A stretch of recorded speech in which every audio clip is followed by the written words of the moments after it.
Welcome to another session of KB by Telco LLC. My name is Wayne A. Tellisford, DJ Dondi, Mr. Level Up, also known as. Today we're going to talk about contingent worker contracts. So throughout this tutorial, we're going to give you a sample contingent worker contract. We're going to go through the slides, and you can use this in developing your own contract for the contingent worker that may work for your organization. But this is just a sample. The contingent worker contract is entered into as of, and then you put the effective date. By and between the company's name, the location of the company, and the contingent worker's name, and the location where the contingent worker's address. Anything informational starts right here when you're developing the contract for a contingent worker. Then we move on to the engagement scope. The contingent worker shall provide, and then you describe the services to the company as an independent contractor. The specific services to be provided and the terms of engagement are outlined in the SOW.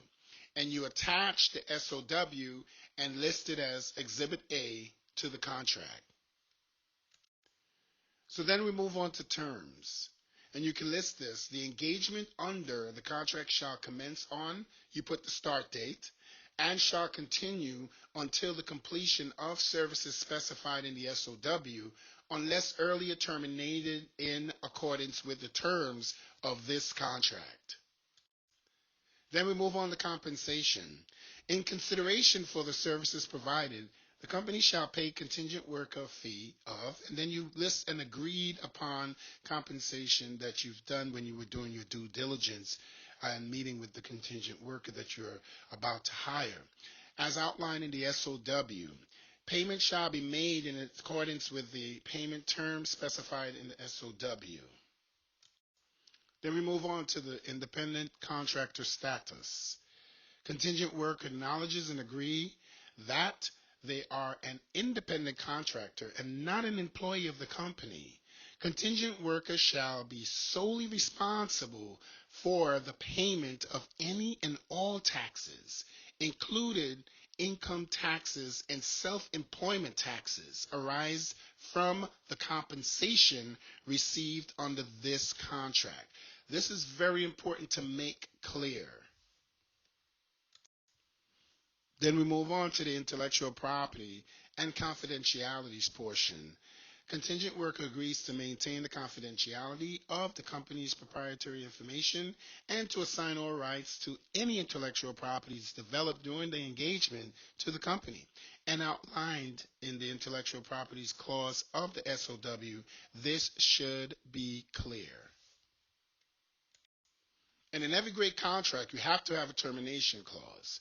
Either party may terminate this contract upon written notice to the other party in the event of a material breach of the terms of this contract, subject to any cure periods specified in the contract. Please remember that you have to list out everything that the company and the contingent worker agreed upon and make sure you have clearly specified what will cause a breach to those terms. A lot of parties in the termination process miss many steps that cause them to hold termination and even possibly have a lawsuit. And of course, the governing law. The contract shall be governed by and construed in accordance with the laws of the governing jurisdiction without giving effect to its principles of conflict of laws. This is very important for if you're hiring contingent workers to do any work for your company and you're in different states. Please refer to your legal department. And in conclusion of your contract, and again, this is just a sample, you can definitely get with your legal department and make sure that it fits the criteria for what you and your company needs your contingent worker to have on their contract. You have your signature page, and of course it says, in witness thereof, the parties have executed a contingent worker contract as of the date first above written. Put the company's name, the date, the contingent worker's name, and the date. And if the legal department suggests any other information to be put in the signature page, it would follow the jurisdiction in which the contingent worker will be working on behalf of your company.